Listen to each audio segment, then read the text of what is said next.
माँ ने बुलाया है, खाना खा लो। जल्दी चलो ना बाबा, बहुत भूख लगी है। अगर इतनी ही तेज भूख लगी है तो तुम दोनों खा लो ना जाकर। नहीं, भूख तो लगी है, पर आपके साथ ही खाना खाएंगे हम। अच्छा, बस 2 मिनट रुको, फिर ये वाली क्यारी की गुड़ाई कर दूं, फिर आता हूँ। हैं? ठीक है बाबा, जल्दी करो वरना खाना ठंडा हो जाएगा। काव्या की बात सुनकर हरिया मुस्कुरा दिया और अपना काम खत्म करने में लग गया। ये कहानी हरिया की इन्हीं 2 बेटियों की है जिनके नाम थे काव्या और कीर्ति।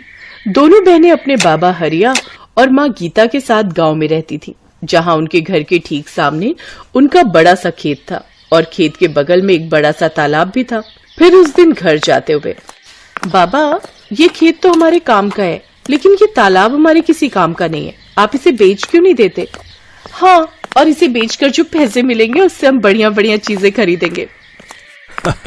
ऐसा कभी मत करना मेरी बच्चियों, ये तालाब तुम्हारे दादाजी की आखिरी निशानी है। पता है, कई साल लगाकर उन्होंने बड़ी मेहनत से इसे खोदा था। क्या सच में अकेले ही उन्होंने इतना बड़ा तालाब खोद दिया? बातें करते हुए हरिया और उसकी दोनों बेटियां अब घर आ चुके थे। हरिया की पत्नी गीता ने उन सबके लिए खाना लगा दिया और सभी एक साथ खाना खाने बैठ गए। फिर खाना खाते हुए, बाबा आगे बताओ ना फिर क्या हुआ? अच्छा, तो तुम दोनों पूरी कहानी सुनना चाहती हो? हाँ बाबा, बताओ ना। तो फिर सुनो। एक बार की बात है, हमारे गांव में कई साल पहले भयंकर सूखा पड़ा। बड़ी मुसीबत की घड़ी थी वो, पर उस घड़ी में भी तुम्हारे दादाजी ने हार नहीं मानी। उस साल बारिश नहीं हुई थी तो किसी के पास कुछ करने के लिए था ही नहीं। फिर क्या हुआ बाबा? फिर उन्होंने सोचा कि अगली बार कभी ऐसी स्थिति बने तो हमें उसके लिए पहले ही तैयार रहना चाहिए। तो उन्होंने उठाया फावड़ा और अपने ही खेत में उसे चलाना शुरू कर दिया। सूखे खेत में बाबा? हाँ, सूखे खेत में। फिर वो फावड़ा चलाते गए। गांव वालों को लगा कि वो पागल हो गए हैं, लेकिन ऐसा नहीं था। कई महीनों तक वो अकेले ही उस खेत को खोदते रहे और फिर धीरे धीरे उसने एक बड़े से गड्ढे का रूप ले लिया, यानी वो तालाब बन गया। फिर उसमें से पानी निकला बाबा? ऐसे थोड़े ही निकल आता है पानी। फिर उन्होंने इंतजार किया। जब बारिश आई तो सब देखते ही रह गए, क्योंकि बारिश के बाद वो बड़ा सा गड्ढा सुंदर सा तालाब बन चुका था और उसमें ढेर सारा पानी जमा हो गया था। तब जाकर गांव के लोगों को समझ आया कि बाबा ने असल में बारिश के पानी का संचय किया है, जो अगले साल की बारिश तक सबके काम आने वाला था। अरे वाह, दादाजी ने तो कमाल कर दिया। अब तुम्हारे दादाजी नहीं है, लेकिन उनका दिया हुआ ये तालाब और उनकी सीख की मुसीबत की घड़ी में हार नहीं माननी चाहिए, ये आज भी हमारे साथ है बेटा। हाँ, सही कहा आपने बाबा। ओहो, अब कहानी पूरी हो गई हो तो खाना भी खा लो, सारा खाना ठंडा होने को आया है। बाबा, माँ तो बहुत गुस्से में लग रही है। कोई बात नहीं, मुसीबत की घड़ी में हार नहीं माननी चाहिए। अब जल्दी से खा लो, इससे पहले की बात हाथ से निकल जाए। हाँ। काव्या और हरिया फुसफुसाते हुए हंसने लगे। इसी तरह कई साल बीत गए। फिर एक साल उनके गांव में फिर से सूखा पड़ा। परिवार के लिए बड़ी दिक्कत आ गई। हरिया को एक बीमारी ने जकड़ लिया। गर्मी और बीमारी की वजह से हरिया और तालाब दोनों ही सूखते जा रहे थे। हरिया की तबीयत दिन ब दिन बिगड़ने लगी और फिर, माँ तुम चिंता मत करो, हम बाबा को शहर लेकर जाएंगे, उनका अच्छा इलाज कराएंगे। पर इतना पैसा कहाँ है हमारे पास? हम कर्जा ले लेंगे माँ, मैं अभी जाकर साहूकार से बात करती हूँ। वो बड़ा बदमाश है कीर्ति, बेटा जरा ध्यान से। कीर्ति गांव के साहूकार के पास पहुंची और उसे अपने घर की सारी दशा बताई। ओहो, हरिया अच्छा आदमी है, इसीलिए तुम्हें कर्जा दे देता हूँ, लेकिन बदले में क्या गिरवी रखोगी? बताओ। हमारे पास ले देकर एक तालाब ही है भान सिंह जी। अरे उस नाले जैसे गंदे तालाब का मैं क्या करूंगा भाई? उसके बदले तो कोई ढेला भी ना दे। एक काम करो, तुम मुझे अपने खेत के कागज दे दो और 2 लाख रुपए ले लो, ठीक है? कीर्ति अपना खेत गिरवी नहीं रखना चाहती थी, क्योंकि ले देकर उनकी कमाई का एक वही जरिया था। लेकिन उसे न चाहते हुए भी भान सिंह को अपने खेत के कागज देने पड़े और उसने साहूकार से 2 लाख रुपए ले लिए। माँ तुम चिंता मत करो, देखना बाबा का इलाज अच्छे से हो जाएगा, वो पहले की तरह एकदम ठीक हो जाएंगे। हाँ, भगवान करे ऐसा ही हो। थोड़ी देर बाद पूरा परिवार बस में बैठकर शहर के लिए निकल पड़ा। वो लोग शहर के एक बड़े अस्पताल में पहुंचे, जहां उन्हें पता चला कि हरिया की किडनी खराब है और इलाज में 4 लाख रुपए लगेंगे। अब गीता और दोनों बहनें चिंता में आ गई। उन्हें फिक्र सता रही थी कि बाकी पैसों का इंतजाम कैसे होगा। तभी कीर्ति तू एक काम कर, तू काव्या को लेकर गांव जा। वहां छोटे वाले कमरे में एक पुराना संदूक है, उसमें मेरे चांदी के कुछ गहने हैं, जल्दी से वो सब लेकर आ जा। पर माँ उनसे क्या होगा, हमें पूरे 2 लाख रुपए और चाहिए। अरे कुछ तो होगा, बाकी का भी देख लेंगे। गीता की बात मानकर दोनों बहनें वापस गांव चली आईं और घर पहुंचते ही उन्होंने उस संदूक को खोला। ये पहली बार था जब उन्होंने उस संदूक को खोला था। उस संदूक को खोलते ही सबसे पहले ढेर सारी धूल निकली। फिर एक लाल रंग के कपड़े की पोटली थी जिसमें गीता के कुछ गहने रखे थे। हे भगवान, मेरी माँ की शादी की निशानी भी अब हमें बेचनी पड़ रही है, हमारी मदद करो भगवान। कीर्ति की आंखों में आंसू थे। तभी काव्या की नजर संदूक की तली पर पड़ी जो कुछ उठी हुई सी थी। उसने वहां से लकड़ी का वो हिस्सा हटाया तो वहां उसे एक छोटी सी डिबिया नजर आई। दीदी ये क्या है और इसे इतना छुपाकर क्यों रखा है? पता नहीं, रुक मैं इसे खोलकर देखती हूँ। जैसे कीर्ति ने वो डिबिया खोली उसमें एक बड़ी सी चाबी और एक चिट्ठी थी। कीर्ति ने वो चिट्ठी खोली जो असल में उसके दादा ने अपने बेटे हरिया के लिए लिखी थी। कीर्ति ने चिट्ठी को पढ़ना शुरू किया। मेरे बेटे हरिया, मैं जानता हूँ कि तू मुझसे बहुत प्यार करता है, पर अब मेरी उम्र हो चली है और ये बीमारी मुझे अपने साथ लेकर ही जाएगी। तूने अपनी जिंदगी भर की कमाई मेरे इलाज पर खर्च कर दी, लेकिन ये ठीक बात नहीं है। आगे तेरी संतानों को भी पैसों की जरूरत पड़ेगी। एक राज छिपा कर रखा मैंने तुझसे, ताकि तू या तेरी संतानें सही वक्त आने पर उसका इस्तेमाल कर सके। तालाब की खुदाई करते वक्त मुझे कुछ मिला था, ये चाबी तेरी सारी समस्याएं खत्म कर देगी। बस याद रखना कि यह चाबी असल में मेरे दिल की है। दीदी क्या दादाजी ने पैसे या गहने छुपा कर रखे होंगे कहीं? हाँ काव्या, लगता तो ऐसा ही है। तू सोचना, जरूर दादाजी के पास कुछ ऐसा था जिसकी मदद से वो खुद का इलाज करा सकते थे, लेकिन उन्होंने वो हमारे बाबा और हमारे लिए छोड़ दिया और अपने प्राणों का बलिदान कर दिया। पर सवाल ये है कि क्या बाबा को इस बारे में कुछ पता नहीं चला? कैसे पता चलता? कितना छुपाकर तो रखी थी ये डिबिया दादाजी ने। वो तो पता नहीं कैसे मेरी नजर पड़ गई इस पर। लेकिन दीदी ये चिट्ठी के आखिर में किस तरह की पहेली है? अब हम दादाजी का दिल निकाल कर कहाँ से लाएं? बुद्धू वो किसी तरफ इशारा कर रहे हैं। उन्होंने कहा कि ये चाबी मेरे दिल की है।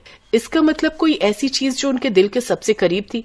उनके दिल के सबसे करीब तो बाबा हैं, पर बाबा में चाबी थोड़ी ही लगेगी, कुछ और सोच। हाँ दीदी, उनके दिल के करीब वो तालाब ही है जो उन्होंने बहुत मेहनत से खुद ही खोदा था। शाबाश, सही कहा। पर इतने बड़े तालाब में हम ये चाबी कहाँ लगाएंगे? किस जगह? सोच कीर्ति, सोच। दीदी चाबी तो किसी ताले में ही लगेगी और ताला जरूर किसी चीज की तो सुरक्षा कर रहा होगा। हाँ, जैसे कोई पुराना संदूक, लेकिन वो संदूक पूरे तालाब में कहाँ है ये कैसे पता चलेगा? और पूरा तालाब खोदने में तो बहुत वक्त लग जाएगा। हाँ, और डॉक्टर ने जल्दी पैसे मंगवाए हैं। क्या करे दीदी? मिल गया, मान गई। दादाजी तो बहुत ही समझदार थे। मतलब उन्होंने एक ही पहेली में 2 उत्तर दिए हैं। उनके दिल की चाबी मतलब तालाब, और दिल कहाँ होता है? शरीर के बीचों बीच। तो हम तालाब के बीचों बीच खुदाई करेंगे, वो भी रात को। वाह दीदी, क्या दिमाग पाया आपने। वैसे दीदी एक बात तो माननी पड़ेगी, दादाजी बहुत समझदार थे, लेकिन शायद वो जानते थे कि उनकी आने वाली पीढ़ियां भी बहुत समझदार होंगी, तभी तो उन्होंने इतनी मुश्किल पहेली रखी थी। काव्या की बात सुनकर कीर्ति मुस्कुरा दी और फिर रात में उन दोनों ने तालाब के बीचों बीच खुदाई शुरू कर दी। और थोड़ी सी खुदाई के बाद उन्हें वहां से वाकई एक संदूक मिला। और फिर जब उसे खोला गया तो उसमें ढेर सारे सोने के सिक्के थे। दीदी क्या ये सोने के सिक्के हैं? हाँ काव्या, दादाजी ने सही कहा था कि सारी मुश्किलें हल हो जाएंगी। दादाजी भले ही चले गए, लेकिन वो जाते जाते हमारी सबसे बड़ी मुश्किल हल कर गए। अगले दिन कीर्ति ने उनमें से कुछ सिक्कों को सुनार को बेच दिया और उसके बदले में ढेर सारे रुपए ले लिए। उसने हरिया का पूरा इलाज कराया और साहूकार का भी कर्जा उतार दिया। फिर एक दिन घर में, बेटा तुमने बताया नहीं कि तुम्हारे पास इतना पैसा आया कहाँ से? कीर्ति ने हरिया को उसके पिताजी की चिट्ठी पकड़ा दी और काव्या ने उसे सारी कहानी बताई। बेटा, बाकी बचे हुए सिक्कों का हम क्या करेंगे? माँ, उन्हें बेचकर हम इस तालाब को और बड़ा और सुंदर बनाएंगे, जिसमें प्यारी प्यारी मछलियां होंगी, और बगल में बगीचा बनाकर लोगों के बैठने का इंतजाम करेंगे।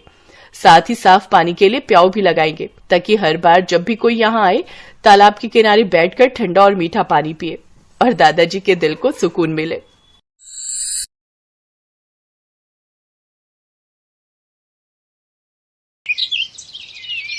बंटी और बबली दोनों सगी बहनें, दोनों ही एक नंबर की चालाक थी। वो बूढ़ी औरतों का भेष बनाकर अलग अलग गांव में जाती थी और जहां भी सीधी साधी अमीर सेठानी औरतें दिखाई दे उनको ठग लेती थी। अरे मोरी मैया, ये तो सच में जादू हो गया। मुझे भी कोई ऐसी दवाई दे दो। मैं तो बिल्कुल ऐसी 20 साल की जवान लड़की बनना चाहती हूँ। मेरे पति तो मुझे पसंद ही नहीं करते, हमेशा मुझे बुढ़िया बुढ़िया कहकर चिढ़ाते रहते हैं। सही कह रही हो बहन, मेरे पति भी मुझे ऐसे ही सुनाते हैं कि तू तो अब बूढ़ी हो गई है, तेरे ऊपर कुछ पहना ओढ़ा अच्छा नहीं लगता। अब दिखाऊंगी मैं कितनी सुंदर लगती हूँ। वैसे ये दवाई खाकर हम कितने दिन में जवान हो जाएंगे? बस एक बार ये 1 हफ्ता दवाई खा लो, उसके बाद आने वाले 1 हफ्ते के अंदर तुम्हारे अंदर बदलाव आ जाएगा।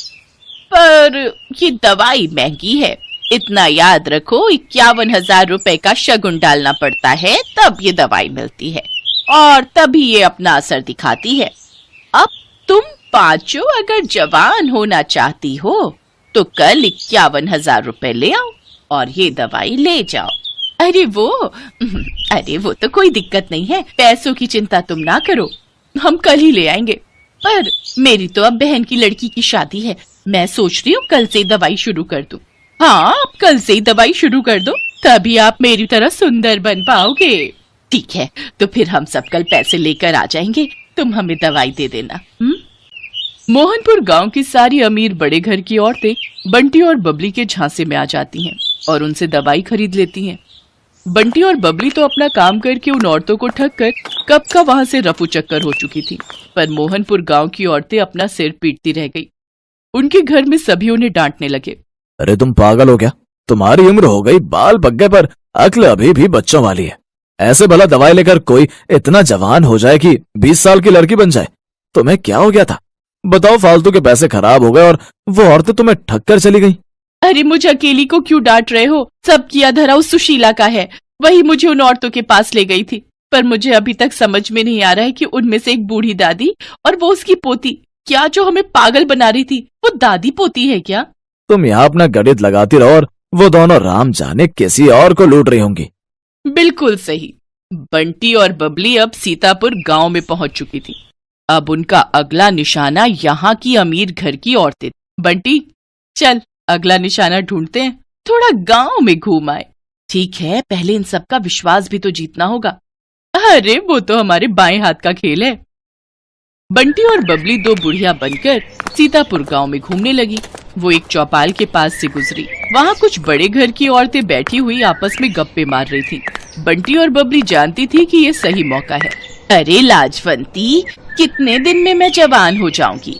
दवाई की 5 खुराक तो मैंने खा ली है। सुमित्रा, तुझे सब्र नहीं है। मैंने तुझे कहा ना, तू देखना सुंदर लड़की में ना बदल जाए तो मेरा नाम बदल देना। मैंने भी वो दवाई शुरू कर दी है। अरे हम जैसी बहुत बूढ़ी औरतें उस दवाई को खाकर जवान हुई हैं। ये दोनों बुढ़िया औरतें गांव में नई दिखाई दे रही हैं, पर ये किस दवाई की बात कर रही हैं? जरा पूछ तो।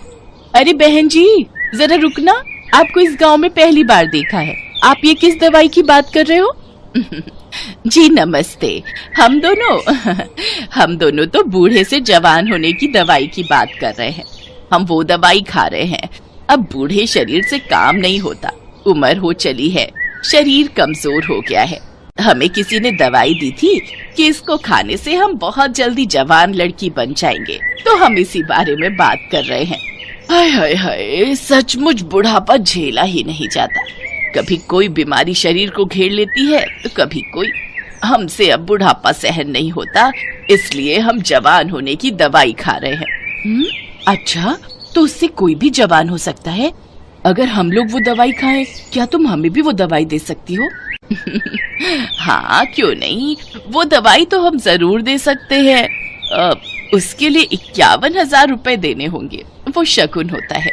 हाँ ठीक है, पर पहले आप हमें इस बात का सबूत दो कि वो दवाई सचमुच हमें जवान बना देगी। मेरी दवाई को 5 दिन हो चुके हैं, बस कल एक दवाई और लेनी है, फिर परसों मैं तुम्हें एक जवान लड़की के रूप में दिखाई दूंगी। ठीक है, तो फिर हम परसों ही दवाई खरीदेंगे। पहले तुम्हें देख तो ले, आजकल चोर उचक्के बेईमान ठग बहुत लूटने लगे हैं। अरे तो ठीक है, आप जब परसों सुमित्रा को लड़की के रूप में देखोगे तभी आपको विश्वास होगा।